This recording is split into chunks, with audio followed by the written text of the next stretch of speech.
ಬೆಂಗಳೂರಿನಲ್ಲಿ ಸುರಿದ ಭಾರೀ ಮಳೆಗೆ ಮತ್ತೊಂದು ದುರ್ಘಟನೆ ಸಂಭವಿಸಿದೆ. ವಿಜಯನಗರ ಪ್ರದೇಶದಲ್ಲಿ ಕಾಂಪೌಂಡ್ ಗೋಡೆ ಕುಸಿದು ಓರ್ವ ಆಟೋ ಚಾಲಕ ಸ್ಥಳದಲ್ಲೇ ಸಾವನ್ನಪ್ಪಿರುವ ಘಟನೆ ನಡೆದಿದೆ. ಮೃತರನ್ನ ಶಿವ ಬೋರಯ್ಯ ವಯಸ್ಸು 56 ಎಂದು ಗುರುತಿಸಲಾಗಿದೆ.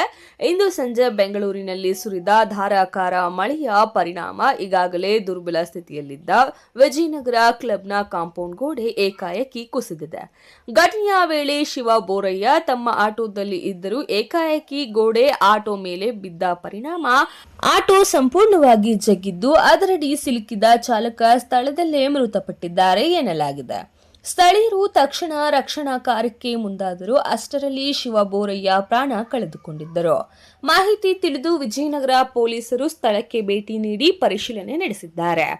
ಮೃತದೇಹವನ್ನ ಮರಣೋತ್ತರ ಪರೀಕ್ಷೆಗೆ ವಿಕ್ಟೋರಿಯಾ ಆಸ್ಪತ್ರೆಗೆ ರವಾನೆ ಮಾಡಲಾಗಿದೆ. ಈ ಘಟನೆಗೆ ಸ್ಥಳೀಯರು ಆಕ್ರೋಶ ವ್ಯಕ್ತಪಡಿಸಿದ್ದು, ಅಪಾಯದ ಸ್ಥಿತಿಯಲ್ಲಿದ್ದ ಗೋಡೆಯ ಬಗ್ಗೆ ಮುನ್ನೆಚ್ಚರಿಕೆ ಕ್ರಮ ಕೈಗೊಳ್ಳದ ನಿರ್ಲಕ್ಷ್ಯವೇ ಈ ದುರಂತಕ್ಕೆ ಕಾರಣ ಎಂದು ಆರೋಪಿಸಿದ್ದಾರೆ.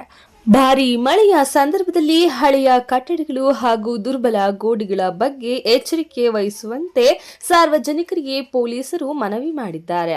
ಈ ಘಟನೆ ಬೆಂಗಳೂರಿನಲ್ಲಿ ಮಳೆಯ ಅವಾಂತರದ ತೀವ್ರತೆಯನ್ನ ಮತ್ತೊಮ್ಮೆ ನೆನಪಿಸಿದೆ.